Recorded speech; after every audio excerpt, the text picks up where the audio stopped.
Des vivres et des commodités sanitaires pour vivre avec moins de préoccupations cette période particulière de la crise à coronavirus Covid-19. Chantry Garden Medical Foundation, une ONG internationale, accomplit un acte citoyen, des dons à l'endroit des agents du ministère des Affaires étrangères d'une valeur de 6,5 millions de francs CFA. Les gens ont l'habitude de voir à travers les affaires des gens étrangers des hommes en cravate, mais j'oublie aussi qu'il y a aussi des hommes, des gardiens, des gens aussi qui s'occupent aussi de beaucoup de choses aussi qui n'ont pas les moyens comme tout le monde.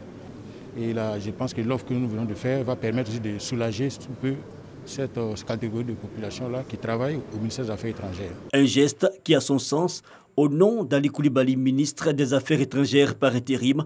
Le secrétaire général Daouda Dembélé marque sa satisfaction. Je voudrais saisir cette occasion pour adresser nos remerciements appuyés à la Fondation pour cette heureuse initiative qui s'inscrit dans l'élan de solidarité que nous constatons à travers le pays.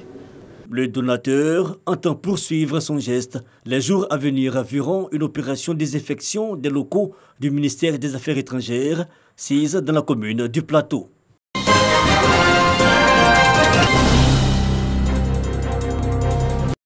Ce lot de matériel est un don du district autonome d'Abidjan en partenariat avec l'Association internationale des maires francophones.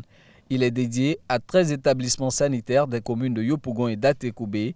Il a été remis aux bénéficiaires par le ministre-gouverneur Robert Begré-Mambé. Ce n'est pas la première fois que le district nous apporte donc cet appui, mais le temps plus important que nous sommes dans une lutte qui demande donc l'énergie de tout un chacun. Par ce geste d'une valeur d'environ 13 millions de francs CFA, les donateurs reconnaissent ainsi le mérite du personnel de santé dans la gestion de cette crise sanitaire. Nous avons remarqué avec beaucoup d'apaisement l'humilité qui caractérise tout le travail qui est fait dans notre pays. Une humilité qui est renforcée dans son essence par le professionnalisme, une détermination farouche pour nous sortir de cette maladie et une volonté humaniste qui permettent à la lutte d'être un peu plus aisée. Les communes de Yopougon et d'Atekoubé ont été choisies pour ces dons parce qu'elles abritent la phase pilote du projet de planification familiale et de la santé sexuelle reproductive des jeunes dans le district d'Abidjan. Projet financé par l'AIMF, la Fondation Bill et Melinda Gates et la mairie de Paris.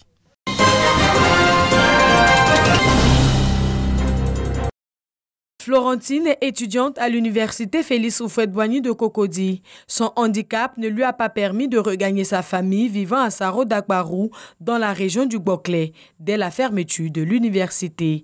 Cette jeune fille, comme plusieurs autres étudiants vivant avec un handicap, rencontre des difficultés à se prendre en charge. Ce n'est pas facile.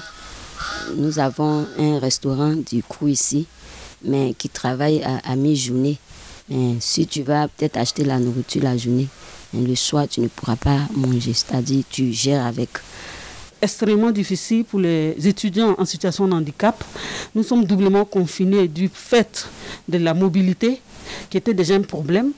Avant, on avait des minibus qui ralliaient quelques entrées, qui nous permettaient de sortir pour des courses.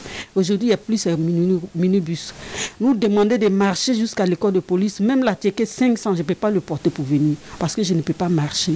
C'est vraiment difficile.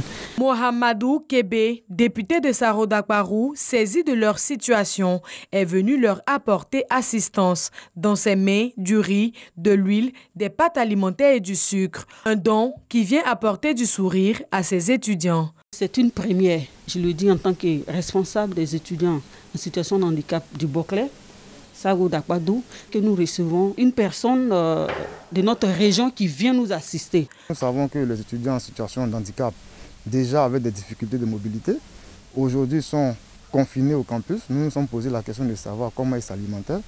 Et pour continuer dans la veine de l'élan de solidarité, parce que nous savons que le gouvernement, lui seul, ne pouvait pas arriver au bout, ça nous tenait à cœur de venir poser ce geste. Ce geste du député de Saro Dakbarou s'inscrit dans le cadre de l'élan de solidarité pour la riposte contre le coronavirus.